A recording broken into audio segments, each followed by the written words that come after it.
ആദരണീയരായ കർത്തശുശ്രൂഷകന്മാർക്കും പ്രിയപ്പെട്ട ദൈവമക്കൾക്കും കർത്താവായ യേശുക്രിസ്തുവിൻ്റെ നാമത്തിൽ എൻ്റെ സന്ധ്യാവന്ദനം അറിയിക്കുന്നു. ദൈവത്തിൻ്റെ വചനം കേൾക്കുവാൻ നമുക്ക് നിരന്തരം ഇന്ന് അവസരങ്ങൾ ലഭിക്കുകയാണ്. അത് ഹൃദയത്തിൽ അനുഭവിച്ചുകൊണ്ട് യേശുക്രിസ്തുവിനെ സ്തുതിച്ചുകൊണ്ടിരിക്കുകയായിരുന്നു. ദൈവത്തിൻ്റെ വചനം കേൾക്കുവാൻ നമുക്കിന്ന് ധാരാളം അവസരങ്ങൾ ലഭിക്കുന്നു. എന്താണ് ദൈവത്തിൻ്റെ വചനം? പാപം മാറണമെന്ന് പറയുന്ന രംഗം. വിശുദ്ധരായി തീർന്നില്ലെങ്കിൽ ദൈവരാജ്യത്തിൽ എത്തുകയില്ല എന്ന് വ്യക്തമായി പഠിപ്പിക്കുന്ന രംഗം. യേശുക്രിസ്തുവിനോടുള്ള സ്നേഹത്തിൽ നിറഞ്ഞു മാത്രമേ ക്രിസ്തീയ ജീവിതം സാധ്യമാകുകയുള്ളൂ എന്ന് പഠിപ്പിക്കുന്ന രംഗം. ക്രിസ്തുവിനോടുള്ള സ്നേഹം, യേശുക്രിസ്തു എന്ന അത്ഭുത പുരുഷനോടുള്ള സ്നേഹം, അതാണ് ക്രിസ്തീയ ജീവിതം. അതിനെന്ത് വേണമെന്നാണ് നാം കേട്ടുകൊണ്ടിരുന്നത്? വചനം അനുസരിക്കണം, ദൈവത്തിൻ്റെ വചനം പ്രമാണിക്കണം. ആരെയും വേറെ ആരെയും നോക്കരുത്, യേശുക്രിസ്തുവിലേക്ക് മാത്രം നോക്കണം. യേശുവിലേക്ക് നോക്കാനിടയാകുക, ക്രിസ്തുവിനെ കണ്ടെത്താനിടയായി. അതുവരെ നിരാശയായിരുന്നു. അതുവരെ ഈ ലോകത്തിൽ ഉന്നതിയിലേക്ക് നോക്കണം, ഈ ലോകത്തിൽ ആഡംബരത്തിലേക്ക്, ഈ ലോകത്തിൽ സ്റ്റാറ്റസിനനുസരിച്ച്. എൻ്റെ കുടുംബത്തിൽ, ഞാൻ പിറന്ന കുടുംബത്തിലുള്ള സ്റ്റാറ്റസ്, ലോകത്തിൻ്റെ സ്നേഹിതനാകുവാൻ ഇച്ഛിക്കുന്നവനെല്ലാം ദൈവത്തിൻ്റെ ശത്രുവാകുന്നു. എന്നാൽ ലോകത്തിൽ നിന്ന് നോട്ടം വിട്ടിട്ട് വിശ്വാസത്തിന്റെ നായകനും പൂർത്തിവരുത്തനുമായി ക്രിസ്തുവിനെ നോക്കുവാൻ നമുക്ക് എല്ലാവർക്കും ഇടയായി. എന്തൊരു ഭാഗ്യമാണത്! ഇന്ന് ലോകത്തിൽ അനേക മനുഷ്യര് പ്രത്യാശയില്ലാത്തവരായിട്ട് ജീവിക്കുന്നു. തിന്നുക, കുടിക്കുക, ആനന്ദിക്കുക, ചാകുമല്ലോ എന്നാണ് മരിക്കുന്നത് അറിയാൻ പാടില്ല. പ്രത്യേകിച്ച് ഈ കോവിഡ് വന്നതിന് ശേഷം ആളുകൾ ധാരാളം സ്ഥലങ്ങൾ സന്ദർശിക്കുന്നു, ഭക്ഷണം ധാരാളമായി കഴിക്കുന്നു, രുചികരമായ ഭക്ഷണം. ഹോട്ടൽ വ്യവസായം തഴച്ചു വളർന്നുകൊണ്ടിരിക്കുകയാണ്. കാരണം മനുഷ്യന് അറിഞ്ഞുകൂടാ ഇനിയൊരു മഹാമാരി വരുമോ, കോവിഡ് പോലെ ഒരു വലിയൊരു അത്യാപത്ത് ഇനി വരുമോ, അല്ലെങ്കിൽ വേറെ എന്തെങ്കിലും ഒരു അപകടം വരുമോ എന്നൊരു ഈ ഭൂമിയിൽ ജീവിതമുണ്ട്, നിശ്ചയമില്ല. ഏത് പ്രായത്തിലും മനുഷ്യർ മരിക്കുന്നു. 25 വയസ്സുള്ള ആളുകൾ പെടഞ്ഞു വീണ് മരിക്കുന്നു, പ്രത്യേകിച്ച് ഒരു കാരണവുമില്ലാതെ. അജ്ഞാത രോഗം എന്താണെന്ന് കണ്ടുപിടിക്കാൻ പോലും വൈദ്യശാസ്ത്രത്തിന് കഴിയുന്നില്ല. അങ്ങനെ ഒരു സാഹചര്യത്തിൽ നല്ല ഉറപ്പുള്ളവരായിട്ട് നിങ്ങളൊരു കാര്യം മനസ്സിലാക്കണം, ഞാനും. എന്താണ്? നമ്മൾ എവിടുന്നെങ്കിലും എങ്ങനെയെങ്കിലുമൊക്കെ വന്ന് ആരെങ്കിലുമൊക്കെ വിളിച്ചൊരു കൂട്ടായ്മയിൽ വന്നവരല്ല. ദൈവം സ്നേഹിച്ചതുകൊണ്ട് വിളിച്ച് സത്യമായും യേശുക്രിസ്തുവിനെ ആരാധിക്കുന്ന രംഗത്ത് വന്നൊരുമിച്ച് നമുക്ക് ഒരുമിച്ച് കർത്താവിനെ ആരാധിക്കാൻ ഇടയായി. അതുകൊണ്ട് ലോകത്തിൽ മറ്റ് സ്ഥലങ്ങളിൽ, എത്രയോ സ്ഥലങ്ങളിൽ യേശുക്രിസ്തുവിനെ സത്യത്തിലും ആത്മാവിലും ദൈവമക്കൾ ദൈവത്തെ ആരാധിക്കുന്നു. നമ്മുടെ ഈ കൂട്ടായ്മയിൽ വന്നെങ്കിൽ മാത്രമേ രക്ഷയുള്ളൂ എന്ന് പറയാൻ പാകത്തിന് അത്രയും സങ്കുച മനസ്സിന് ഉടമകളല്ല നമ്മൾ. ലോകത്തിലെ ഏതെല്ലാ സ്ഥലങ്ങളിൽ. ഇനി ഞാൻ കേട്ടു, അമേരിക്കയിൽ പെട്ടെന്ന് ഒരു സുവിശേഷം പറഞ്ഞുകൊണ്ടിരുന്നപ്പോൾ തന്നെ വെടിവെച്ചു കൊന്നു അദ്ദേഹത്തെ. അമേരിക്കയിൽ അദ്ദേഹത്തിൻ്റെ ഭാര്യ പറഞ്ഞ സാക്ഷ്യം. അവർക്ക് സങ്കടമുണ്ട്, അവർക്ക് ദുഃഖമുണ്ട്, പിഞ്ചു കുഞ്ഞുങ്ങൾ.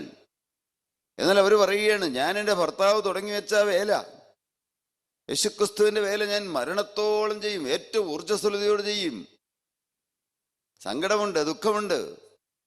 എന്നാൽ വ്യക്തമായ ഒരു ലക്ഷ്യം കർത്താവ് കൊടുത്തു. അങ്ങനെ അനേകം ദൈവമക്കൾ ഈ ഭൂമിയിലുണ്ട്. എന്നാൽ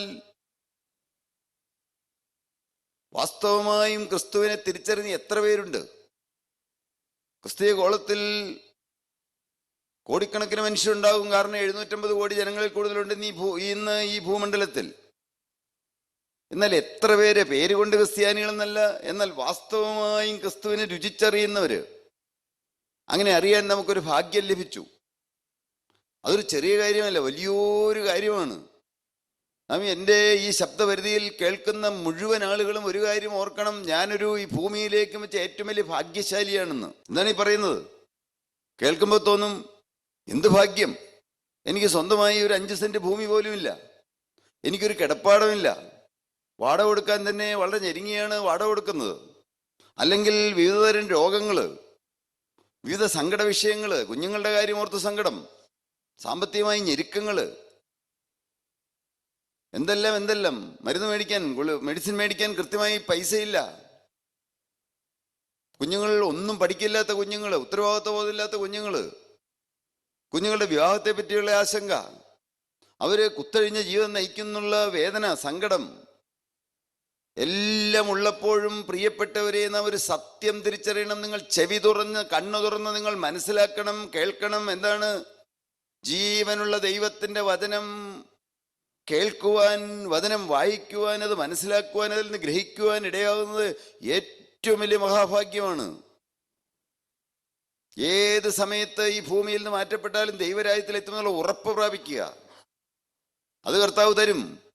അത് തരാനാണ് കർത്താവ് നമ്മൾ വിളിച്ചു കൂട്ടിയിരിക്കുന്നത്. നമുക്ക് വായിക്കാം ഇന്നത്തെ അല്പനേരത്തെ ചിന്താവിഷയം, സങ്കീർത്തനം 12:1-2 വാക്യം. പാപം നിറഞ്ഞൊരു ലോകത്തിലാണ് നാം ജീവിക്കുന്നത്. പാപം നിറഞ്ഞൊരു കാലഘട്ടം. പാപത്തെ താലോലിക്കുന്ന ഒരു കൂട്ടം മനുഷ്യര്, ഭയമില്ലാത്ത ആളുകൾ. സോദോം ഗോമോറ പോലെ അത്രമാത്രം കഠിനമായി, ആണോടാണ് അവലക്ഷണമായി പെരുമാറിയിരുന്ന കാലത്താണ് സോദോമിനെയും ഗോമോറയും ദൈവം സ്വർഗത്തിൽ നിന്ന് തീയിറക്കി നശിപ്പിച്ചത്.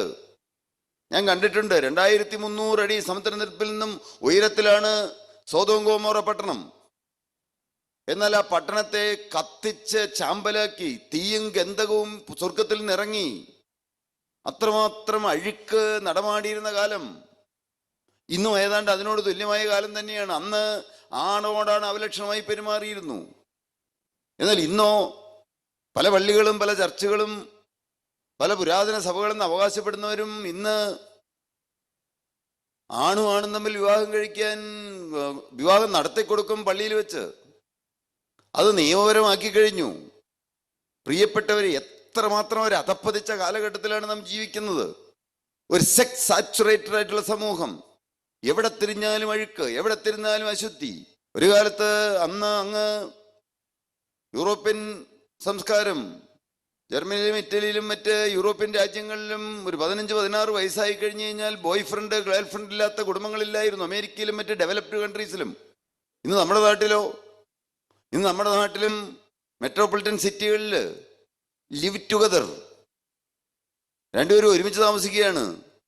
കല്യാണം കഴിച്ചിട്ടില്ല. ഭാര്യയും ഭർത്താവും പോലും ഒരുമിച്ച് ജീവിക്കുന്നു. എന്തൊരു മ്ലേച്ഛത നിറഞ്ഞ കാലഘട്ടത്തിലാണ് നാം ജീവിക്കുന്നത്. സങ്കീർത്തനക്കാരനായ ദാവീദിന്റെ നാവിലൂടെ ദൈവത്തിന്റെ പരിശുദ്ധാത്മാവ് 12-ാം സങ്കീർത്തനത്തിൽ പറയുകയാണ്, 1-ാം വാക്യം. യഹോവേ രക്ഷിക്കണമേ, യഹോവേ രക്ഷിക്കണമേ, ഭക്തന്മാർ ഇല്ലാതെ പോകുന്നു പറയുകയാണ്. യഹോവേ രക്ഷിക്കണമേ. ഭക്തനായ ദീർഘദർശിയായ ഇസ്രായേലിന്റെ മധുര ഗായകനായിരുന്ന ദാവീദ് രാജാവ് പറയുകയാണ്. രാജാവ് വെറുതെ പറയുകയല്ല, പരിശുദ്ധാത്മ നിറവിൽ പറയുകയാണ്. പരിശുദ്ധാത്മാവ് ദാവീദ് രാജാവിന്റെ നാവിലൂടെ സംസാരിക്കുകയാണ്. പ്രവാചകനായ ദീർഘദർശിയായ ദാവീദ് രാജാവിന്റെ നാവിലൂടെ സംസാരിക്കുകയാണ്. എന്ത്? യഹോവേ രക്ഷിക്കണമേ, ഭക്തന്മാർ ഇല്ലാതെ പോകുന്നു. അല്ലേ? നാം ചിന്തിച്ചു നോക്കൂ, എവിടെയുണ്ട് ഭക്തി? പേരിന് ഭക്തിയുണ്ട്. പേരിന് പള്ളിയിൽ പോകുന്നുണ്ട്, കുർബാന കാണുന്നുണ്ട്, കുർബാന കൊള്ളുന്നുണ്ട്, എല്ലാം പേരിന് മാത്രം. എന്നാൽ ജീവിതത്തിൽ ഭക്തിയില്ലാതെ ജീവിക്കുന്ന ഒരു വലിയൊരു കൂട്ടം സമൂഹം. നാം അവരെ ആരെയും കുറ്റം പറഞ്ഞിട്ട് കാര്യമില്ല. എന്നാൽ എന്തു വേണം? നമ്മുടെ ജീവിതത്തിൽ വെളിച്ചത്തിന്റെ ഉടയവനായ ക്രിസ്തു ഉണ്ടോ? വെളിച്ചത്തിന്റെ വിധാതാവായ ക്രിസ്തു, ഇരുട്ടിന്റെ പ്രവൃത്തികളെ അഴിപ്പാൻ പ്രത്യക്ഷനായി ക്രിസ്തു നമ്മുടെ ഉള്ളിൽ വന്ന് വസിക്കുന്നുണ്ടോ? ചെറിയ കാര്യമല്ല പറഞ്ഞത്. ദാവീദ് കരഞ്ഞുകൊണ്ട് പറയുകയാണ്, സങ്കടത്തോടെ പറയുകയാണ്, യഹോവേ രക്ഷിക്കണമേ, ഭക്തന്മാർ ഇല്ലാതെ പോകുന്നു. വിശ്വസ്തന്മാർ മനുഷ്യപുത്രന്മാരിൽ കുറഞ്ഞിരിക്കുന്നു. ഇന്ന് ഒരിടത്തും വിശ്വസ്തന്മാരില്ല. മനുഷ്യരുണ്ട്, ജോലിക്കാരുണ്ട്, പല കാര്യങ്ങളും നോക്കാൻ ആളുകളുണ്ട്, ശമ്പളത്തിന് വേണ്ടി ജോലി ചെയ്യുന്നവരുണ്ട്. ഞാൻ ഞങ്ങളുടെ സ്ഥാപനത്തെക്കുറിച്ച് പറയുക അല്ലട്ടോ ഒരിക്കലും. എന്നാൽ ദൈവം നോക്കുമ്പോൾ വിശ്വസ്തരായ മനുഷ്യർ എവിടെയുണ്ട്? എന്താണ് വിശ്വസ്തത? ഭൂമിയിലെ മനുഷ്യരുടെ മുമ്പിൽ അഭിനയിക്കുന്നതാണോ വിശ്വസ്തത? അല്ലെങ്കിൽ ഭൂമിയിൽ വേറെ ആളുകൾ മനുഷ്യർ കാണുമ്പോൾ തെറ്റൊന്നുമില്ലാതെ ജീവിക്കുന്നതാണോ വിശ്വസ്തത? അതെ, തീർച്ചയായും ശരിയാണ്, അത് വിശ്വസ്തത തന്നെയാണ്. എന്നാൽ വാസ്തവമായി വിശ്വസ്തത അതാണോ? അതിലപ്പുറം അന്തരേന്ദ്രിയങ്ങളെ ശോധന ചെയ്യുന്ന ജീവനുള്ള ദൈവം നോക്കുമ്പോൾ, എൻ്റെ ഹൃദയം കാണുന്ന ദൈവം നോക്കുമ്പോൾ, ഞാൻ വിശുദ്ധിക്ക് വേണ്ടി കൊതിക്കുന്ന ഒരു ദൈവവേദലാണോ? മനസ്സറിഞ്ഞ ജീവിതത്തിൽ ഒരു പാപം വരികയില്ല എന്ന് വ്യക്തമായി തീരുമാനമുണ്ടോ? മരിക്കേണ്ടി വന്നാലും പാപത്തോട് പ്രാണത്യാഗത്തോളം പോരാടുമെന്ന് അപ്പോസ്തലനായ പൗലോസ് എബ്രായ ലേഖനത്തിൽ പറഞ്ഞു. പാപത്തോട് പ്രാണത്യാഗത്തോളം എതിർത്ത് നിന്നിട്ടില്ല എന്നാണ് അപ്പോസ്തലൻ പറഞ്ഞത്. നാം പാപത്തോട് പ്രാണത്യാഗത്തോളം എതിർത്ത് നിൽക്കുന്നവരാണോ? കേൾക്കാൻ രസകരമായ കാര്യമല്ല പറയുന്നത് പ്രിയപ്പെട്ടവരെ. അതാണ് നമ്മുടെ കൂട്ടായ്മയിൽ വരുമ്പോൾ ദൈവം തരുന്ന ഏറ്റവും വലിയ സൗഭാഗ്യം. പാപബോധം കിട്ടുന്ന ദൈവത്തിന്റെ പരിശുദ്ധാത്മാവിന്റെ ശബ്ദം കേട്ടു എന്ന്. അത് നമ്മുടെ ആരുടെയും മേന്മയല്ല. ദൈവത്തിന് നമ്മളോട് കരുണ തോന്നി, കർത്താവിന് നമ്മളോട് സ്നേഹം തോന്നി, കർത്താവിന് നമ്മളോട് വാത്സല്യം തോന്നി. നാം ഇന്ന് വിശ്വസ്തരാണോ? വിശുദ്ധിക്ക് വേണ്ടിയുള്ള കൊതിയും ദാഹവും നമ്മുടെ ഉള്ളിലുണ്ടോ? നാം കേട്ടുവിട്ട് ശിക്ഷാവിധി പ്രാപിക്കാൻ ഒരിക്കലും ഇടവരരുത്. ശരിയാണ്, ദൈവമക്കൾ പാടി തേനിലും മധുരമാം, തേനിലും മധുരമാം. യേശുക്രിസ്തുവിന്റെ വചനം മാധുര്യമാണെന്ന്. ഈ വചനം മാധുര്യമായി തീരുന്നത് എപ്പോഴാണ്? എൻ്റെ ജീവിതത്തിൽ ലക്ഷ്യം ശരിയാകുമ്പോൾ, എനിക്കൊരു വിശുദ്ധനായി തീർന്നേ പറ്റുമെന്നുള്ള ആഗ്രഹം വരുമ്പോൾ. അതിന് ദൈവം തരുന്ന കൃപയാണ്, ദൈവം തരുന്ന സൗജന്യ ദാനമാണ്. എന്നാൽ നാം ആഗ്രഹിക്കണ്ടേ, നാം കൊതിക്കണ്ടേ? ദൈവത്തിന്റെ തിരുവചനം പറയുന്നു, ഒരുത്തനും ജ്ഞാനം കുറവാകുന്നുവെങ്കിൽ ഫൽസിക്കാതെ എല്ലാവർക്കും. നമുക്ക് വിശ്വാസമില്ലേ? വിശ്വാസം ചോദിച്ചു മേടിക്കണം. കർത്താവേ, എനിക്കൊരു വിശുദ്ധ ജീവിതം വേണമെന്നുള്ള കൊതിയില്ലേ? ഇല്ലെങ്കിൽ ചോദിച്ചു മേടിക്കണം. പ്രാർത്ഥനാ ജീവിതം പ്രാർത്ഥിച്ചേ പറ്റുള്ളൂ. ഇരുന്ന് മുട്ടമേലിരുന്ന് പ്രാർത്ഥിക്കണം. അതല്ലാതെ തന്നെത്താൻ രാവും പകലും പ്രാർത്ഥിക്കുന്നു. കർത്താവേ, ഉള്ളിലൊരു കൊതി. നല്ല മൈക്ക് കെട്ടി വെച്ച് ഉറക്കെ പറഞ്ഞാൽ മാത്രമേ സ്വർഗത്തിലെ ദൈവം കേൾക്കുകയുള്ളൂ. ഇല്ല, ഉള്ളിൽ നിന്നുള്ള ആഗ്രഹം, ഇങ്ങനെ ഉള്ളിൽ ആഗ്രഹങ്ങൾ വരുന്നു. കർത്താവേ എന്ന് എപ്പോഴും നിലവിളിക്കുന്ന അവസ്ഥ, എപ്പോഴും ഉള്ളിൽ നിന്നൊരു ഞരക്കം. എൻ്റെ കർത്താവേ, എന്നെ രൂപാന്തരപ്പെടുത്തണമേ, എന്നെ ഒരു വിശുദ്ധനാക്കി തീർക്കണമേ, എന്നെ ഒരു വിശ്വസ്തനാക്കണമേ. എൻ്റെ ദൈവമേ, അവിടുന്ന് നോക്കുമ്പോൾ ഹൃദയങ്ങളെയും അന്തരേന്ദ്രിയങ്ങളെയും ഉൾപ്പുകളെയും ശോധന ചെയ്ത ജീവനുള്ള ദൈവത്തിന് മുമ്പിൽ ഇന്നത്തെ ഈ കാലഘട്ടത്തിൽ ഭക്തന്മാർ ഇല്ലാതെ പോകുന്നു. വിശ്വസ്തന്മാർ മനുഷ്യപുത്രന്മാരിൽ കുറഞ്ഞിരിക്കുന്നുവെന്ന് സങ്കടത്തോടെ ദാവീദ് അന്ന് പ്രാർത്ഥിച്ച അതേ പ്രാർത്ഥന ഇന്നും ഭക്തന്മാരായ ദൈവമക്കൾ എങ്ങലടിച്ചുകൊണ്ട് പ്രാർത്ഥിക്കുന്ന ഈ കാലഘട്ടത്തിൽ, കർത്താവേ, അവിടുന്ന് എന്നെ ശോധന ചെയ്ത് എൻ്റെ ഹൃദയത്തെ അറിയണമേ, എന്നെ പരീക്ഷിച്ച് എൻ്റെ നിലവുകളെ അറിയണമേ, വ്യസനത്തിനുള്ള മാർഗം എന്നിൽ ഉണ്ടോ എന്ന് നോക്കി ശാശ്വത മാർഗത്തിൽ എന്നെ നടത്തണമെന്ന് സങ്കീർത്തനക്കാരനായ ദാവീദ് വീണ്ടും പ്രാർത്ഥിച്ചു. ശാശ്വത മാർഗത്തിൽ നടക്കാനിടയാകുക. എന്താണ് ശാശ്വത മാർഗത്തിൽ നടക്കണതിനുള്ള വഴി? അതാണ് ക്രിസ്തുവിലേക്ക് നോക്കാൻ പറഞ്ഞത്. വേറെ ആരിലേക്കും നോക്കരുത്. വേറെ ഭൂമിയിൽ ആരെ നോക്കിയാലും ഒരിക്കലും ശാശ്വത മാർഗം നടക്കാൻ സാധ്യമല്ല. ക്രൂശിലേക്ക് നോക്കാനിടയാകുക, ക്രിസ്തുവിനെ നോക്കാനിടയാകുക, ക്രിസ്തുവിന്റെ തിരുവചനം ധ്യാനിക്കാനിടയാകുക, ഈ വചനം അനുസരിച്ച് ജീവിക്കാനിടയാകുക, ഈ പ്രമാണം അനുസരിച്ച് ജീവിക്കാനിടയാകുക. 2-ാം വാക്യം ഒന്ന് വായിക്കാമോ? 12-ന്റെ 2-ാം വാക്യം. ഓരോരുത്തൻ താന്താന്റെ കൂട്ടുകാരനോട് വ്യാജം സംസാരിക്കുന്നു. നമ്മിൽ വ്യാജം സംസാരിക്കുന്നവരാരെല്ലാം ഉണ്ട്. അവിടെ പറയുകയാണ്, കരഞ്ഞുകൊണ്ട് ഭക്തൻ പറയുകയാണ്, ഓരോരുത്തൻ താന്താന്റെ കൂട്ടുകാരനോട് വ്യാജം സംസാരിക്കുന്നു. വ്യാജപ്രകൃതം, വ്യാജ സംസാരം, അർത്ഥ സത്യങ്ങൾ പറയുന്നു, അസത്യങ്ങൾ പറയുന്നു, ദ്വയാർത്ഥങ്ങളുള്ള വാക്കുകൾ പറയുന്നു. പ്രിയപ്പെട്ടവരെ, എല്ലാം ദൈവം കുറിച്ചു വെക്കുന്നു. ഓരോരുത്തൻ താന്താന്റെ കൂട്ടുകാരനോട് വ്യാജം സംസാരിക്കുന്നു. കപടമുള്ള അധരത്തോടും ഇരുമനസ്സോടും കൂടെ അവർ സംസാരിക്കുന്നു. കപടമുള്ള അധരത്തോടും ഇരുമനസ്സോടും കൂടെ അവർ സംസാരിക്കുന്നു. കപടമുള്ള അധരങ്ങളെയൊക്കെയും വമ്പ് പറയുന്ന നാവിനെയും യഹോവ ഛേദിച്ചു കളയും. ദൈവം ഛേദിച്ചു കളയുമെന്നാണ് പറയുന്നത്. ദൈവം അത് വെട്ടിക്കളയുമെന്നാണ് പറയുന്നത്. ദൈവം അത് മുറിച്ചു കളയുമെന്നാണ് പറയുന്നത്. പ്രിയപ്പെട്ടവരെ, നാം വചനം കേൾക്കുന്നവരാണ്. ആദ്യമായി വന്നവരും കാണും ആരെങ്കിലും ഒക്കെ. എന്നാൽ നിരന്തരം വചനം കേൾക്കുന്നു. നമ്മുടെ ജീവിതം മാറിയിട്ടുണ്ടോ? 50-ാം സങ്കീർത്തനമല്ലേ? 50-ന്റെ 21-ാം വാക്യം മുതൽ വായിക്കാം. നീ ചെയ്ത് ഞാൻ മിണ്ടാതിരിക്കയാൽ. കേട്ടോ, ദൈവം നാവിപ്പോൾ വട്ടം മുറിച്ചു കളയുന്നില്ല.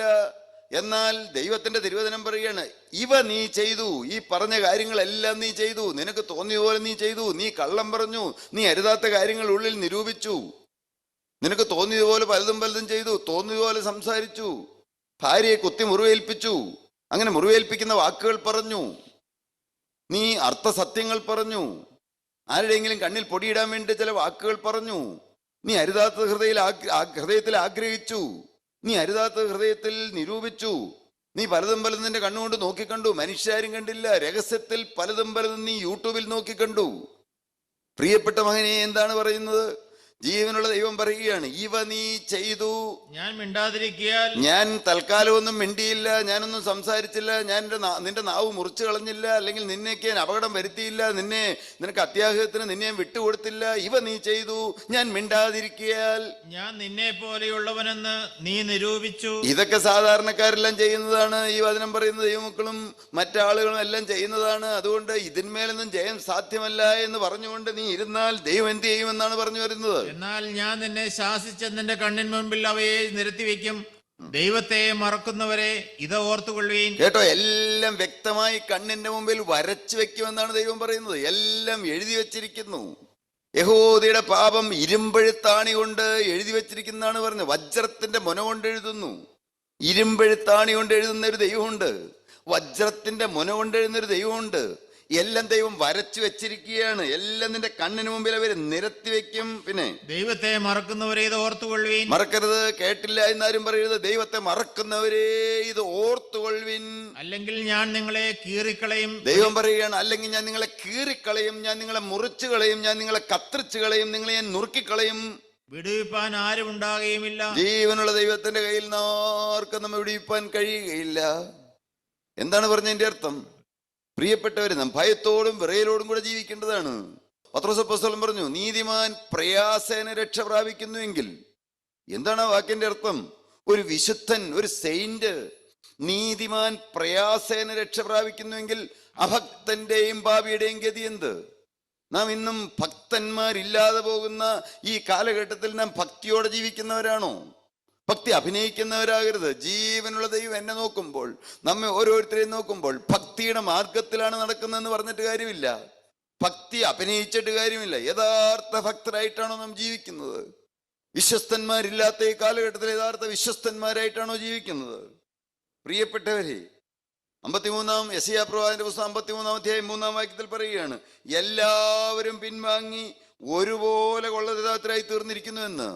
എല്ലാവരും പിന്മാറിയെന്ന് ദൈവം പറയുകയാണ്. എല്ലാ മനുഷ്യരും പിന്മാറി ഒരുപോലെ കൊള്ളരുതാത്തരായി തീർന്നിരിക്കുന്നു. പ്രിയപ്പെട്ടവരെ, നന്മ ചെയ്യുന്നവൻ ഇല്ല, ഒരുത്തൻ പോലും ഇല്ലെന്നാണ് പറയുന്നത്. യെശയ്യാ പ്രവാചകന്റെ പുസ്തകം 1 അധ്യായം ഒന്നെടുക്കാമോ? 1 അധ്യായത്തിന്റെ 2 മുതലുള്ള വാക്യങ്ങൾ കരഞ്ഞുകൊണ്ട് നിലവിളിച്ചുകൊണ്ട് ദൈവം പറയുകയാണ്, ഏങ്ങലടിച്ചുകൊണ്ട് ദൈവം പറയുകയാണ്, സങ്കടപ്പെട്ടുകൊണ്ട് ദൈവം പറയുകയാണ്. യെശയ്യാ പ്രവാചകന്റെ പുസ്തകം 1 അധ്യായം നിലവിളിച്ചുകൊണ്ട് അങ്ങ് സങ്കടപ്പെട്ടുകൊണ്ട് ദൈവം ഏങ്ങലടിച്ചുകൊണ്ട് കരഞ്ഞുകൊണ്ട് പറയുകയാണ്. ആകാശമേ കേൾക്ക, ആകാശത്തെയും ഭൂമിയെയും സാക്ഷി നിർത്തിക്കൊണ്ട് പറയുകയാണ്, ആകാശമേ കേൾക്ക, ഭൂമിയെ ചെവി തരുക, ഭൂമിയെ നീ ചെവി തരുക. ആകാശം ഞാൻ പറയുന്നത് കേൾക്കൂ, ഭൂമി നീ ഇത് കേൾക്കൂ, ഭൂമി നീ എനിക്ക് ചെവി തരിക. യഹോവ അരുളി ചെയ്യുന്നു. ജീവനുള്ള ദൈവം അരുളി ചെയ്യുകയാണ്. യഹോവ അരുളി ചെയ്യുന്നു, ഞാൻ മക്കളെ പോറ്റി വളർത്തി. ഞാൻ മക്കളെ പോറ്റി വളർത്തി. ശരിയല്ലേ? ചിന്തിച്ചു നോക്കൂ. ഇന്ന് ഏറ്റവും ഉയർന്ന നിലവാരത്തിൽ ദൈവം അദ്ദേഹത്തെ ഉയർത്തി. അന്ന് ഒരു നേരത്തെ ആഹാരത്തിന് വിഷമിച്ചിരുന്നു. നല്ല പ്രതാപശാലിയായി, അന്ന് അപ്പൻ പ്രതാപശാലിയായ വ്യക്തിയായിരുന്നു. എന്നാൽ ബിസിനസ്സിൽ ചില തകർച്ചകൾ നേരിട്ടു. എല്ലാം താറുമാറായിപ്പോയി. മുടിവെട്ടിച്ചിട്ട് കടം പറഞ്ഞു പോകുന്ന കാലം. പ്രിയപ്പെട്ടവരെ, ഓരോരുത്തരും തിരിഞ്ഞു നോക്കൂ. എന്നാൽ ജീവനുള്ള ദൈവം നമ്മെ പോറ്റി വളർത്തി, നമ്മെ ഓരോരുത്തരെയും പോറ്റി വളർത്തി. ഞാൻ എൻ്റെ ജീവിതത്തിലേക്കും തിരിഞ്ഞു നോക്കിക്കൊണ്ടാണ് പറയുന്നത്. ഇവിടെ ഇരിക്കുന്ന ഓരോരുത്തരുമേ നിങ്ങൾ ചിന്തിക്കൂ. ഈ വചനം കേട്ടുകൊണ്ടിരിക്കുന്ന ഓരോരുത്തരും ചിന്തിക്കൂ, എങ്ങനെയാണ് നാം ഈ ദൈവത്തിന്റെ കരുണ അനുഭവിക്കാനിടയായത്? ജീവനുള്ള ക്രിസ്തുവിന്റെ സ്നേഹം എങ്ങനെ നമ്മുടെ ഉള്ളിലേക്ക് വന്നു? ആ ദൈവം എങ്ങനെ നമ്മളെ പോറ്റി പുലർത്തി? ഞാനും ചിന്തിക്കുമ്പോൾ എങ്ങലടികളോട് മാത്രമേ ചിന്തിക്കാൻ കഴിയുകയുള്ളൂ. എന്നും നിരാശപ്പെട്ട്, എന്നും തളർന്ന്, എന്നും താണ്. ഞാൻ നിങ്ങളോട് പറഞ്ഞിട്ടുണ്ടോ എന്ന് എനിക്ക് അറിഞ്ഞുകൂടാ. അന്ന് ഞാൻ ഈ മൂവാറ്റുപുഴയിൽ അന്ന് അറ്റൻഡറായിട്ടാണല്ലോ ഡെന്റൽ ക്ലിനിക്കിൽ വന്നത്. എനിക്കന്ന് ജോലി കിട്ടിയപ്പോൾ വലിയ പ്രതീക്ഷയായിരുന്നു. ഞാൻ എന്നും കാലത്തെ പോരും, 6:30 മണിയാകുമ്പോൾ പോരും. ജോലിയെല്ലാം 8 മണിയാകുമ്പോൾ തീർക്കും. നന്നായി ഞാൻ ഓർക്കുകയാണ്, എവിടെയെങ്കിലും ഒരു കോട്ടന്റെ പീസ് ഇങ്ങനെ എടുത്തു വെച്ചിട്ട്, കോട്ടന്റെ ഒരു ചെറിയ പീസ്, ഒരു പഞ്ഞി, ഒരു കുഞ്ഞി പീസ്, പേഷ്യൻ്റെ മൗത്തിൽ പല്ല് പറിക്കുമ്പോൾ വെക്കാനുള്ളത് ഇങ്ങനെ ഉരുട്ടിയിട്ടിരിക്കുന്നത്, അതെടുത്ത് വെച്ചിട്ട് ഇങ്ങനെ ഒരു സൈഡിൽ ഒരു ഹാൻഡ് റെയിലുണ്ട്, അതിലിങ്ങനെ തൂക്കും. എന്നിട്ട് അവിടെ എന്തെങ്കിലും പൊടിയുണ്ടെങ്കിൽ ജോൺ ഇവിടെ വന്നേ ഇന്ന് തുടച്ചാർന്നെന്ന് ചോദിക്കും. ഞാൻ ഒന്നും മിണ്ടില്ല, മറുപടി ഒന്നും പറയില്ല, ഒരക്ഷരം പോലും മിണ്ടില്ല. പറഞ്ഞാൽ തുടച്ചു എന്ന് പറഞ്ഞാൽ പ്രശ്നം, തുടച്ചില്ലെന്ന് പറഞ്ഞാൽ പ്രശ്നം. എന്നെ ചട്ടം പിടിപ്പിച്ചെടുത്തു. പ്രിയപ്പെട്ടവരെ, അന്ന് കടുത്ത നിരാശയിലായിരുന്നു. പലപ്പോഴും ഞാൻ വന്നിട്ട് തിരിച്ച് വീട്ടിൽ വരുമ്പോൾ കഥകളെല്ലാം ചേട്ടനോടും അനുജനോടും പറയും. ചേട്ടൻ എൻ്റെ മുമ്പിൽ ഇരുന്ന് കേൾക്കുന്നുണ്ട്. ചേട്ടനും അനിയനും എന്നോട് പറയും, നീ എന്തിനാ ഇങ്ങനെ കഷ്ടപ്പെട്ടവിടെ നിൽക്കണേ, വല്ല കൂലിപ്പണിക്കുമ്പോൾ നീ നിർത്തിയിട്ടിങ്ങ് പോരെ. അന്ന് എനിക്ക് വലിയൊരാഗ്രഹം, എങ്ങനെയെങ്കിലും ഒരു ജ്യൂസ് കട തുടങ്ങണം. ഒരു ദിവസം ഒരു 500 രൂപ സെയിലുള്ള ഒരു ജ്യൂസ് കട. മൂവാറ്റുപുഴ പട്ടണത്തിൽ ഞാനൊരു സ്ഥലം കണ്ടുവച്ചു, മേടിക്കാനല്ല. ഞാൻ ഓർത്തു ഏറ്റവും വൃത്തിയായിട്ട് ഏറ്റവും ഭംഗിയായിട്ട് എല്ലാവിധ ജ്യൂസുകളും കൊടുക്കുന്ന ഒരു കട തുടങ്ങണം. ഒരു 500 രൂപ ഡെയിലി ഒന്ന് ഒപ്പിക്കണം. എൻ്റെ മനസ്സിൽ വലിയ ആഗ്രഹമായിരുന്നു. പ്രിയപ്പെട്ടവരെ, എന്നാൽ ജീവനുള്ള ദൈവം എല്ലാം നമുക്ക് തന്നു. ഞാൻ മക്കളെ പോറ്റി വളർത്തിയതുപോലെ നമ്മെ പോറ്റി വളർത്തി. തിരിഞ്ഞു നോക്കൂ, നമ്മെ വെട്ടിയെടുത്ത കുഴിച്ചെടുത്ത ഖനിഗർഭത്തിലേക്ക് നാം നോക്കൂ. നമ്മെ വെട്ടിയെടുത്ത പാറയിലേക്ക് നോക്കൂ. നമ്മുടെ ജീവിതം എന്തായിരുന്നു? ഈ യേശുക്രിസ്തുവിനെ കണ്ടെത്തിയില്ലായിരുന്നെങ്കിൽ, ഈ യേശു എന്ന അത്ഭുത പുരുഷനെ കണ്ടെത്തിയില്ലായിരുന്നെങ്കിൽ ഓരോരുത്തരുടെ സ്ഥിതി എന്താകുമായിരുന്നു? എൻ്റെ കർത്താവേ, നന്ദിയോടെ ദൈവത്തെ സ്തുതിച്ചുകൊണ്ടാണ് ഞാൻ നിൽക്കുന്നത്. ജീവനുള്ള ദൈവം നമ്മെ പോറ്റി വളർത്തി. എന്നാൽ ഞാനോ പലപ്പോഴും മറുതലിച്ചു, പലപ്പോഴും മത്സരിച്ചു. അവിടെ ദൈവം കരഞ്ഞുകൊണ്ട് പറയുകയാണ്, എല്ലാം സങ്കടപ്പെട്ടുകൊണ്ട് ദൈവം പറയുകയാണ്, ആകാശമേ കേൾക്ക, ഭൂമിയെ ചെവി തരിക. ഞാൻ മക്കളെ പോറ്റി വളർത്തി, അവരോ എന്നോട് മത്സരിച്ചിരിക്കുന്നു. കാളതൻ്റെ ഉടയവനെയും കഴുതൻ്റെ യജമാന്റെ പുൽത്തൊട്ടിയും അറിയുന്നു. കാളതൻ്റെ ഉടയവനെ അറിയുകയാണ്. നാം ഉടയവനെ അറിയുന്നുണ്ടോ? നാം ജീവനുള്ള ദൈവത്തെ അറിയുന്നുണ്ടോ?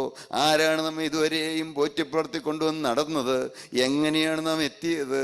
ഈ യേശുക്രിസ്തു എന്ന അത്ഭുത പുരുഷനെ കണ്ടില്ലായിരുന്നെങ്കിൽ ഇന്ന് നിങ്ങൾ ഭാര്യമാരെ സ്നേഹിക്കുന്നത് പോലെ ഭർത്താക്കന്മാർ ജീവന തുല്യം ഭാര്യമാരെ സ്നേഹിക്കുമായിരുന്നു. നമ്മുടെ ഹൃദയം ഏതെല്ലാം വഷളത്വത്തിലകപ്പെട്ടു പോകുമായിരുന്നു. ലോകത്തിലെ മറ്റ് മനുഷ്യർ ജീവിക്കുന്നത് പോലെ അഴുക്കിനും അശുദ്ധിക്കും ചീത്ത വികാരങ്ങൾക്കും അടിമപ്പെട്ടു പോകുകയില്ലായിരുന്നു. നാം മദ്യപാനത്തിൽ കുടുങ്ങി പോകുകയില്ലായിരുന്നു. ഒന്ന് ചിന്തിച്ചു നോക്കൂ, ദൈവം നമ്മെ പോറ്റി വളർത്തി. ഈ അത്ഭുത പുരുഷനായ ക്രിസ്തുവിനോടുള്ള സ്നേഹം, ആ സ്നേഹമാണ് നമ്മെ ദൈവരാജ്യത്തിന് ഓഹരിക്കാരാക്കുന്നത്. ആ സ്നേഹമാണ് നമ്മെ ക്രിസ്തുവിന്റെ ക്രൂശിനോടെന്നെ ചേർത്ത് ബന്ധിക്കണമേ എന്ന് പ്രാർത്ഥിപ്പിക്കാൻ പ്രേരിപ്പിക്കുന്നത്. ദൈവം നമ്മെ പോറ്റി വളർത്തി. പ്രിയപ്പെട്ടവരെ, നമ്മുടെ ജീവിതത്തിലേക്ക് തിരിഞ്ഞു നോക്കൂ. ഓരോരുത്തരെയും ജീവിതത്തിലേക്ക് തിരിഞ്ഞു നോക്കൂ. ഒരു നന്ദിയുള്ള ഹൃദയം, an attitude of gratitude. എന്നും മനുഷ്യന് വേണ്ടത് അതാണ്, ഒരു നന്ദിയുള്ള ഹൃദയം, ദൈവത്തോട് നന്ദിയുള്ളൊരു ഹൃദയം. അതായിരുന്നു ദാവീദിനുണ്ടായിരുന്നു. ദാവീദിന്റെ ജീവിതത്തിൽ പാപമില്ലാഞ്ഞിട്ടല്ല. ദാവീദ് ഏതെല്ലാം വഷളത്വത്തിൽ പോയ മനുഷ്യനാണ്. വ്യഭിചാരം ചെയ്തു, കൊലപാതകം ചെയ്തു, എന്തെല്ലാം മദ്യപിച്ചു, എന്തെല്ലാം വഞ്ചനകൾ ചെയ്തു. എന്നാൽ ആ പുതിയ നിയമത്തിൽ എഴുതിയിരിക്കുകയാണ്, ദാവീദ് is the man after my own heart എന്ന് പറഞ്ഞാൽ എന്താണ്? ദാവീദ് ദൈവത്തിന്റെ ഹൃദയപ്രകാരമുള്ള മനുഷ്യനായി തീർന്നു. ദാവീദ് തൻ്റെ തലമുറയിൽ ദൈവത്തിന്റെ ആലോചനകൾക്ക് ശുശ്രൂഷ ചെയ്ത ശേഷം നിദ്ര പ്രാപിച്ചു, ദ്രവത്വം കണ്ടു, തൻ്റെ പിതാക്കന്മാരോട് ചേർന്നു. ദാവീദിന്റെ ഹൃദയം എന്നും അനുതാപമുള്ള ഹൃദയം, എന്നും തകർന്നതായ ഹൃദയം, എന്നും നുറുങ്ങിയ ഹൃദയം, ജീവനുള്ള ദൈവത്തിന്റെ വചനം കേൾക്കുമ്പോൾ തകരുന്ന ഹൃദയം, അതൊരു വലിയ ഭാഗ്യമാണ്. തകർന്നും നുറുങ്ങിയതുമായ ഹൃദയം തന്നെ ഇരിക്കുമ്പോൾ എങ്ങലടിക്കുന്നു. പ്രിയപ്പെട്ടവർ, തേനിലും മധുരമാം. അതൊന്ന് പാടാമോ? തേനിലും മധുരമാം, തേനിലും മധുരമാം യേശു ക്രിസ്തു മാധുര്യവാൻ. രുചിച്ചു നോക്കി ഞാൻ കർത്തൻ കൃപകളെ, യേശു ക്രിസ്തു മാധുര്യവാൻ. പാട്ടുകാരൻ പാടുകയാണ്, യേശുക്രിസ്തു മാധുര്യവാനാണെന്ന്. തേനിലും മധുരമാം, തേനിലും മധുരമാം യേശുക്രിസ്തുവിന്റെ വചനം, മാധുര്യമേറിയ വചനം. ഈ വചനമാണ് നമ്മെ രൂപാന്തരപ്പെടുത്തിയത്. ഈ വചനം, ഈ ജീവനുള്ള ദൈവത്തിന്റെ വചനം, ഇരുവായുത്തിലുള്ള വചനം പ്രസംഗിക്കുന്നവനും കേൾക്കുന്നവന്റെയും ആത്മാവിനെയും പ്രാണനെയും സന്ധി മജ്ജകളെയും വേർവിടുവിക്കും വരെ തുളച്ചു ചെല്ലുന്നു. എന്താണ് തുളച്ചു ചെല്ലുന്നത്? ആഴമേറിയ പാപ പാപബോധം തരുന്ന വചനം, അങ്ങ് ഉള്ളിൻ്റെ ഉള്ളിൽ കിടക്കുന്ന പാപത്തെ എടുത്ത് പൊക്കിക്കാണിക്കുന്ന ജീവനുള്ള ദൈവത്തിനും. അതാണ് സ്നേഹത്തിൻ്റെ വചനം. പ്രിയപ്പെട്ടവരെ, തേനിലും മധുരമാം, തേനിലും മധുരമാം. അടുത്ത സ്റ്റാൻസ് ഞങ്ങൾ പാടാമോ? തേനിലും മധുരമാം, തേനിലും മധുരമാം യേശു ക്രിസ്തു മാധുര്യവാൻ, രുചിച്ചു നോക്കി ഞാൻ കർത്തൻ കൃപകളെ, യേശു ക്രിസ്തു മാധുര്യവാൻ. നാം രുചിച്ചു നോക്കിയവരാണോ പ്രിയപ്പെട്ടവരെ? രുചിച്ചു നോക്കിയിട്ടുണ്ടോ? യേശു ക്രിസ്തു എന്ന അത്ഭുത പുരുഷൻ നമ്മുടെ ജീവിതത്തിൽ വന്നതുകൊണ്ടല്ലേ ഇന്ന് നാം സമാധാനത്തോടെ ജീവിക്കുന്നത്? അതുകൊണ്ടല്ലേ നമ്മുടെ മുഖം കർത്താവ് ഉയർത്തി തന്നത്? ഞാൻ നന്ദി നിറഞ്ഞ ഹൃദയത്തോടെയാണ് നിൽക്കുന്നത്. അല്ലെങ്കിൽ എത്ര പണ്ടേ ഈ ഭൂമിയിൽ നിന്ന് മാറ്റപ്പെട്ടു പോകേണ്ട മനുഷ്യനായിരുന്നു, എവിടെയെങ്കിലും പ്രാന്തനെ പോലെ അലഞ്ഞിരിഞ്ഞ് നടക്കേണ്ടവനായിരുന്നു. എന്ന് ഈ 15-ാമത്തെ വയസ്സിൽ ക്രിസ്തുവിനെ കണ്ടെത്തി പിന്നെയും ഇങ്ങോട്ട് വന്നു. വർഷങ്ങൾ കഴിഞ്ഞു. 2020 ലോകം പറഞ്ഞു പ്രാന്തനാകുമെന്ന്. സത്യമാണ് പ്രിയപ്പെട്ടവർ. ഒരു മനുഷ്യന് വഹിക്കാൻ കഴിയുന്നതിലും അധികമായി വലിയ പ്രയാസങ്ങളും പ്രതിസന്ധികളും എല്ലാം നേരിട്ടു. മാനസിക രോഗം വരുമോ എന്ന് മനുഷ്യർ ചിന്തിച്ചു.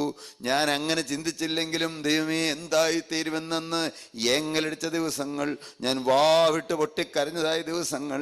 എന്നാൽ എൻ്റെ അത്ഭുത സ്നേഹവാനായ യേശുവിനെ രുചിച്ചറിയാനിടയായി.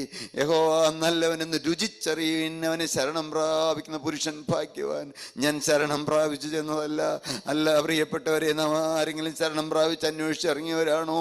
എന്നാൽ തേനിലും മധുരമായ, തേൻകട്ടയിലും മധുരമായ ജീവനുള്ള ക്രിസ്തുവിന്റെ അത്ഭുത സ്നേഹം നമ്മെ തേടി വന്നു. നാം അമ്മയുടെ ഗർഭപാത്രത്തിൽ ഉരുവായിരുന്നപ്പോൾ സ്വർഗത്തിലെ ദൈവത്തിന്റെ സ്നേഹം നമ്മെ കണ്ടു. നമ്മെ തിരഞ്ഞു പിടിച്ചു കൊണ്ടുവന്ന് പരിശുദ്ധാത്മാവിന്റെ ശബ്ദത്തിന്റെ അരിയിലേക്ക് കൊണ്ടുവന്നു. ആ വചനം നമ്മുടെ നാവിൽ അവിടുന്ന് വരച്ചു തന്നു. ആ വചനം നമ്മുടെ ഹൃദയത്തിലേക്ക് അവിടുന്ന് അസ്ത്രം പോലെ കയറി വരാനിടയായി. ഹൃദയത്തെ കർത്താവ് തുറന്നു തന്നു. ഹൃദയത്തിന്റെ പൂട്ട് കർത്താവ് തുറന്നു തന്നു. അന്ധകാരത്തിന്റെ പ്രവൃത്തികളെ ചെയ്തുകൊണ്ട് ഈ ലോകത്തിൽ മറ്റു മനുഷ്യരെ പോലെ നാം ഇരുട്ടിൽ തപ്പിത്തടഞ്ഞു നടന്നവരായിരുന്നു. എന്നാൽ സ്നേഹസ്വരൂപനായ ക്രിസ്തുവിന്റെ അത്ഭുത സ്നേഹം നമ്മുടെ ഉള്ളിലേക്ക് കടന്നു വന്നു. ആ സ്നേഹത്തെ നിങ്ങൾ നോക്കുമോ? ആ സ്നേഹത്തെ നിങ്ങൾ കാണുമോ? ആ സ്നേഹത്തെ നിങ്ങൾ കർത്താവേ എൻ്റെ ഉള്ളിലേക്ക് ഇപ്പോൾ ആ സ്നേഹം പകർന്നു തരണമേ നിങ്ങൾ പ്രാർത്ഥിക്കുമോ? അതുകൊണ്ട് വേറെ ഒന്നും നിങ്ങൾ ചെയ്യേണ്ട പ്രിയപ്പെട്ടവരെ. അധർമ്മം പെരുകുന്നുകൊണ്ട് അനേകരുടെ സ്നേഹം തണുത്തു പോകുന്നു എന്നാണ് മത്തായി ശ്ലീഹ ആത്മനിറവിൽ പറഞ്ഞിരിക്കുന്നത്. അധർമ്മം പെരുകുന്നത് കൊണ്ട് പലരുടെയും സ്നേഹം തണുത്തു പോകുന്നു എന്ന്. പ്രിയപ്പെട്ടവരെ, അധർമ്മത്തോട് നിങ്ങൾക്ക് യാത്ര പറയാൻ മനസ്സുണ്ടോ? പാപത്തോട് യാത്ര പറയാൻ മനസ്സുണ്ടോ? കർത്താവേ, കഴിഞ്ഞ കാലങ്ങൾ ഞാൻ നഷ്ടപ്പെടുത്തി കളഞ്ഞു. കഴിഞ്ഞ കാലങ്ങളെല്ലാം പാഴായിപ്പോയി കർത്താവേ. വചനം കേട്ടിട്ട് ഞാൻ അനുസരിക്കാതെ ജീവിച്ചു. വചനം കേട്ടിട്ട് ഞാൻ പലപ്പോഴും മനസ്സറിഞ്ഞ് തന്നെ പാപങ്ങൾ ചെയ്തു. പാപമാണെന്ന് അറിഞ്ഞിട്ടും പിന്നെയും കർത്താവെ ഞാൻ മനഃപൂർവ്വമായിട്ടും പാപം ചെയ്തു പോയി. അലസമായി ജീവിച്ചാൽ എൻ്റെ ആത്മാവിന് കേടുവരുമെന്ന് എനിക്ക് അറിയാമായിരുന്നു. അലസത ലേശം ബാധിച്ചാൽ അശുഭ വഴിക്ക് വശംവദനായി സ്വന്തം ആത്മാവിനെ ഞാൻ സ്വയമേ നശിപ്പിക്കുമെന്ന് എനിക്ക് അറിയാമായിരുന്നു. എന്നാൽ കർത്താവെ, അലസതയ്ക്ക് ഞാൻ ഇടം കൊടുത്തു. ഞാൻ പൈശാചിക ചിന്തകൾക്ക് ഇടം കൊടുത്തു. ഞാൻ കർത്താവെ വീണ്ടും വിട്ടതും വെറുത്തതുമായ പല പാപങ്ങളിലേക്കും പോയി. നായി ഛർദിയിലേക്ക് പോകുന്നത് പോലെയും പന്നി കുളിച്ചിട്ട് ചേറ്റിലേക്ക് പോയെന്നുപോലെയും പോയവരാരെല്ലാം ഉണ്ട്. അവരാരെല്ലാം യേശുവിന്റെ അരികിലേക്ക് വരുന്നുണ്ട്. കർത്താവ് പറയുകയാണ്, ഇന്ന് ഞാൻ നിങ്ങളെ കഴുകിത്തരാമെന്ന്. കാരണം ജീവനുള്ള ദൈവത്തിന്റെ വചനം അതാണ് പറയുന്നത്. സങ്കീർത്തനം 12:5 അതെന്താണ് പറയുന്നത്? അവിടെ കർത്താവ് കരുണയോടെ നമ്മളോട് പറയുകയാണ്. 12:5 എളിയവരുടെ പീഡയും ദരിദ്രന്മാരുടെ ദീർഘശ്വാസവും നിമിത്തം നിങ്ങൾ ആരെല്ലാം ഇന്ന് എളിയവരാണെന്ന് പറഞ്ഞുകൊണ്ടിരിക്കുന്നുണ്ട്. എളിയവരുടെ പീഡ പിശാച് പീഡിപ്പിക്കുകയാണ്. നിനക്ക് ജയം കിട്ടുകയില്ല എന്ന് പറഞ്ഞ് പീഡിപ്പിക്കുകയാണ്. നീ ജയിക്കാൻ പോകുന്നില്ല എന്ന് പറഞ്ഞ് പീഡിപ്പിക്കുകയാണ്. നീ എത്ര പ്രാവശ്യം തീരുമാനം എടുത്തയാളാണ്, എന്നിട്ടും പിന്നെയും നീ തോറ്റുപോയില്ലേ? നീ യൂട്യൂബിൽ നോക്കി നിന്റെ സമയം കളയില്ലെന്ന് നീ പറഞ്ഞതല്ലേ മകനെ? എന്നിട്ട് വീണ്ടും നീ തോറ്റില്ലേ? നീ തോറ്റവനല്ലേ എന്ന് ചോദിച്ചുകൊണ്ട് നമുക്കെതിരെ അപവാദം പറഞ്ഞുകൊണ്ട് ദുഷ്ടനായി പിശാച് നമ്മുടെ അരികിൽ നിൽക്കുകയാണ്. എന്നാൽ എളിയവരുടെ പീഡയും എളിയവരുടെ ദീർഘനിശ്വാസവും എന്താണ്? വായിക്കൂ. എളിയവരുടെ പീഡയും ദരിദ്രന്മാരുടെ ദീർഘശ്വാസവും നിമിത്തം. പ്രിയപ്പെട്ടവരെ, എന്താണ് ദരിദ്രന്മാരുടെ ദീർഘനിശ്വാസം? മകനെ, നീ ദീർഘനിശ്വാസം വിടുമ്പോൾ ഭൂമിയിൽ ആരും കണ്ടില്ല എന്ന് വരും. എന്നാൽ ജീവനുള്ള ദൈവം നിന്നെ നോക്കിക്കൊണ്ട്, എൻ്റെ മകനെ എങ്ങനെയോ നിന്ന് ആശ്വസിപ്പിക്കുമെന്ന് കരുതിക്കൊണ്ട് നീ ദീർഘശ്വാസം വിടുമ്പോൾ നിന്നെ ആശ്വസിപ്പിക്കാൻ ആവലോടെ നിൽക്കുന്ന നിത്യപരിശുദ്ധ തേജോമയനായ ദൈവം പറയുകയാണ്, ഇപ്പോൾ ഞാൻ എഴുന്നേക്കും, എളിയവരുടെ പീഡയും ദരിദ്രന്മാരുടെ ദീർഘനിശ്വാസവും നിമിത്തം ഇപ്പോൾ ഞാൻ എഴുന്നേൽക്കും. രക്ഷയ്ക്കായി കാംക്ഷിക്കുന്നവനെ ഞാൻ അതിലാക്കുമെന്ന് രക്ഷയ്ക്കായി കാംക്ഷിക്കുന്നവനെ ഞാൻ അതിലാക്കുമെന്ന്. തലകളെ വണക്കാൻ നമുക്ക് പ്രാർത്ഥിക്കാം. പ്രിയപ്പെട്ടവരെ, നിങ്ങൾ ആരെല്ലാം രക്ഷയ്ക്കായി കാംക്ഷിക്കുന്നുണ്ട്, രക്ഷയ്ക്കായി ആഗ്രഹിക്കുന്നവരാരെല്ലാം ഉണ്ട്, നിങ്ങൾ ആരെല്ലാം തോറ്റവരായി ഇവിടെ വന്നിട്ടുണ്ട്, നിങ്ങൾ എടുത്ത തീരുമാനത്തിൽ ഉറച്ചു നിൽക്കാതെ ആരെല്ലാം ഇവിടെ വന്നിട്ടുണ്ട്, ആരെല്ലാം ഈ വാക്കുകൾ കേൾക്കുന്നുണ്ട്, ജീവനുള്ള ദൈവം നിങ്ങൾ നെടുവീർപ്പിട്ട് കാണുമ്പോൾ ദൈവം നമ്മെ അങ്ങ് മറന്നു കളഞ്ഞിട്ട് പോവുകയല്ല. നീ പാപത്തിൽ പോയില്ലേ, നീ പാപത്തിൽ തോറ്റുപോയില്ലേ, നീ എടുത്ത തീരുമാനത്തിൽ പിന്നെയും നീ ഉറച്ചു നിന്നില്ലല്ലോ എന്നോർത്ത് നമ്മെ തള്ളിക്കളയുന്നവനല്ല. പെറ്റ അമ്മ തന്റെ കുഞ്ഞിനെ മറക്കുമോ? മറന്നാലും ഞാൻ നിന്നെ ഒരു നാളും മറക്കയില്ല എന്ന് കർത്താവ് ഇപ്പോൾ നമ്മോട് പറയുകയാണ്. പ്രിയപ്പെട്ടവരെ, എൻ്റെ ദൈവമേ, എത്ര സ്നേഹവാനായ ദൈവം, കാരുണ്യവാനായ ദൈവം. ഒന്ന് തിരിയുമ്പോൾ, ഒന്ന് മനം തിരിയുമ്പോൾ, ദുഷ്ടന്റെ മരണത്തിൽ എനിക്ക് അല്പമെങ്കിലും പ്രസാദമുണ്ടോ? അവൻ്റെ ഒരു ദുഷ്ടത വിട്ട് തിരിയുന്നതിലല്ലയോ എനിക്ക് സന്തോഷം, എനിക്ക് പ്രസാദം എന്ന് അരുളി ചെയ്യുന്ന നിത്യപരിശുദ്ധ തേജോമയനായ ദൈവം ഇപ്പോൾ നമ്മുടെ അരികിൽ വന്ന് നിൽക്കുകയാണ്. നെടുവീർപ്പിടുന്നവരെ ആശ്വസിപ്പിക്കുവാൻ, ദീർഘശ്വാസം വിടുന്നവർക്ക് ആശ്വാസം നൽകുവാൻ. പ്രിയപ്പെട്ടവരെ, അരിഷ്ടനായി മനസ്സ് തകർന്നവനായി എൻ്റെ വചനത്തിങ്ങൾ വിറയ്ക്കുന്നവനായി മനുഷ്യനെ കടാക്ഷിക്കുമെന്ന് അരുളി ചെയ്തുകൊണ്ട് ജീവനുള്ള ദൈവം നമ്മുടെ മുമ്പിൽ വന്ന് നിൽക്കുകയാണ്. നിങ്ങൾ ആരെല്ലാം കാണുന്നുണ്ട്? ആ യേശുവിനെ ആരെല്ലാം കാണുന്നുണ്ട്? ആരെല്ലാം യേശുവിന്റെ മുഖത്തേക്ക് നോക്കുന്നുണ്ട്? അവങ്കിലേക്ക് നോക്കിയവർ പ്രകാശിതരായി. നോക്കൂ പ്രിയപ്പെട്ടവരെ, വിശ്വാസത്തിന്റെ നായകനും പൂർത്തി വരുത്തനുമായി യേശുവിനെ നോക്കാനല്ലേ ഇന്ന് ആദ്യം മുതൽ പറയുന്നത്. ആ യേശുവിനെ നോക്കൂ, യേശുവിന്റെ സ്നേഹത്തിലേക്ക് നോക്കൂ, ആ കരുണാസമ്പന്നനായ ദൈവത്തെ നോക്കൂ, ആ ക്രൂശിലേക്ക് നോക്കൂ. അവസാനത്തുള്ള രക്തം വരെ ഇറ്റിറ്റു ഊറ്റി ഊറ്റി വീഴിച്ച അവസാനത്തെ രക്തവും ഊറ്റി, അവിടുന്ന് വെള്ളവും രക്തവും അവസാനം വെള്ളവും കൂടെ ഒഴുകി എല്ലാം ഊറ്റിത്തന്ന എൻ്റെ യേശു എന്ന അത്ഭുത പുരുഷനോടുള്ള സ്നേഹത്തെ പ്രതിയുള്ള ജീവിതം, ആ ജീവിതത്തിന് ആരെല്ലാം തീരുമാനിക്കുന്നുണ്ട്? ഇന്നൊരു പുതിയ തുടക്കത്തിന് ആരെല്ലാം തുടക്കം കുറിക്കുന്നുണ്ട്? ഇന്ന് പുതിയ തുടക്കത്തിന് ആരംഭം കുറിക്കുന്നുണ്ട്. അവരവരുടെ കണ്ണുകളെ അടച്ചുകൊണ്ട്, എൻ്റെ യേശുവേ, എന്നോട് മനസ്സലിയണമേ, ഞാൻ മനസ്സറിഞ്ഞും അറിയാതെയും ചെയ്തു പോയ പാപങ്ങളെല്ലാം എന്നോട് ക്ഷമിക്കണമേ, അവിടുത്തെ തിരുരക്തത്താൽ എൻ്റെ പാപങ്ങൾ കഴുകിത്തരണമേ, തിരുരക്തത്തിന്റെ മുദ്ര എനിക്ക് തരണമേ എന്ന് ആരെല്ലാം പ്രാർത്ഥിക്കുന്നുണ്ട്? നമുക്ക് പ്രാർത്ഥിക്കാം. കർത്താവേ, ഇപ്പോൾ ഞങ്ങളുടെ മേൽ കർത്താവ് അവിടുത്തെ കരം വെക്കുവാനായി അവിടുന്ന് ആവലോട് നിൽക്കുന്നു നിങ്ങൾ അറിയുന്ന കർത്താവേ, ഇപ്പോൾ എൻ്റെ നാഥാരെല്ലാം മനസ്സ് തീർന്ന് കർത്താവേ, എന്നോട് കരുണ തോന്നണമേ, എന്നോട് മനസ്സലിയണമേ, എൻ്റെ പാപങ്ങൾ കഴുകിത്തരണമേ, എൻ്റെ പാപങ്ങൾ സമുദ്രത്തിന്റെ ആഴങ്ങളിലേക്ക് എറിഞ്ഞു കളയണമേ, തിരുരക്തത്തിന്റെ മുദ്ര എനിക്ക് തരണമേ എന്ന് ആരെല്ലാം പറയുന്നുണ്ട്? അവരുടെ മേൽ ആണിപ്പാടുള്ള കരം ഇപ്പോൾ വെക്കണമേ, തിരുരക്തം പുരണ്ട കരം ഇപ്പോൾ വെക്കണമേ. അവരുടെ രോഗമുള്ള ഭാഗത്ത് എൻ്റെ നാഥന്റെ കരം ഇപ്പോൾ വെക്കുകയാണ്. നിങ്ങൾ ആരെല്ലാം വിശ്വസിക്കുന്നുണ്ട്? തിരുരക്തം പുരണ്ട കരം ഇപ്പോൾ യേശു അവിടെ തിരുരക്തം പുരണ്ട കരം രോഗമുള്ള ഭാഗത്ത് വെക്കുകയാണ്. നിങ്ങൾ ആരും നോക്കണ്ട, യേശു അത്ഭുതം പ്രവർത്തിക്കുകയാണ്. യേശു അത്ഭുത സ്നേഹവാനാണ്. അവിടത്തേക്ക് അസാധ്യമായി ഒന്നുമില്ല. എൻ്റെ രാജാതിരാജനായ ക്രിസ്തു ഇപ്പോൾ നമ്മുടെ അരികിൽ വന്നു നിന്നുകൊണ്ട് ആർദ്രതയോടെ മനസ്സലിയോടെ നമ്മുടെ മുമ്പിലേക്ക്, നമ്മുടെ മുഖത്തേക്ക് നോക്കിക്കൊണ്ട് എൻ്റെ മകനെ എന്ന് വിളിച്ചുകൊണ്ട്, എൻ്റെ മകളെ എന്ന് വിളിച്ചുകൊണ്ട് സ്നേഹവായ്പോടെ കരം വെക്കാൻ കൊതിക്കുകയാണ്. നിങ്ങൾ പറയും, എൻ്റെ യേശുവേ, ഇന്ന് മുതൽ ഞാനൊരു പുതിയ സൃഷ്ടി. ആരെല്ലാം പറയുന്നുണ്ട്? എൻ്റെ യേശുവേ, ഇന്ന് മുതൽ ഞാനൊരു പുതിയ സൃഷ്ടി. എൻ്റെ പ്രിയങ്കരനായ യേശുവേ, ഇന്ന് മുതൽ ഞാനൊരു പുതിയ സൃഷ്ടി. ആരെല്ലാം പറയുന്നുണ്ട്? പറയുന്നവരുടെ മേൽ തിരുരക്തം പുരണ്ട കരം വെക്കുകയാണ്. അവരുടെ പേര് കർത്താവ് എഴുതിയെടുക്കുകയാണ്. പാപത്തോടെ അവർക്ക് അറുപ്പും വെറുപ്പും തരികയാണ്. കർത്താവ് എല്ലാം കഴുകിക്കളയുകയാണ്, എല്ലാം കഴുകി വെടുപ്പാക്കുകയാണ്. ജീവന്റെ പുസ്തകത്തിൽ കർത്താവ് പേരെഴുതി ചേർക്കുകയാണ്. ഇത് യാചിക്കേണ്ട സമയമാണ്. മോചിക്കുന്ന നാഴികയാണ്. നിങ്ങളുടെ ബന്ധനം അഴിക്കുന്ന നാഴികയാണ്. നിങ്ങളുടെ കെട്ടുകൾ കർത്താവ് പൊട്ടിച്ചു കളയുകയാണ്. തീ കർത്താവ് ഇപ്പോൾ പെയ്തിറങ്ങിക്കൊണ്ടിരിക്കുകയാണ്. ഓരോരുത്തരും അവരൊരു ജീവിതം മുഴുവനായി സമ്പൂർണമായി യേശുവിന്റെ കരങ്ങളിലേക്ക് കൊടുക്കൂ. മുഴുവനായും വിട്ടുകൊടുക്കും. കർത്താവേ, ഞാൻ ഇന്ന് മുതൽ ഒരു പുതിയ മനുഷ്യനായി ജീവിക്കും. നമുക്ക് പ്രാർത്ഥിക്കാം. കാരുണ്യവാനും മഹാപരിശുദ്ധനുമായ ദൈവമേ, വാഴ്ത്തപ്പെട്ട സ്വർഗത്തിലെ അപ്പ, ഇന്ന് ഞങ്ങൾക്ക് അനുഗ്രഹപൂർണമായ ഒരു ദിവസം തന്നതിനായി സ്തുതി. കർത്താവെ, വചനത്തിലൂടെയും സാക്ഷ്യത്തിലൂടെയും എല്ലാം കർത്താവെ, ഇന്ന് ഞങ്ങളുടെ മനസ്സിനെ തൊട്ടുണർത്തിയതിനായി സ്തുതി. സ്തുതി.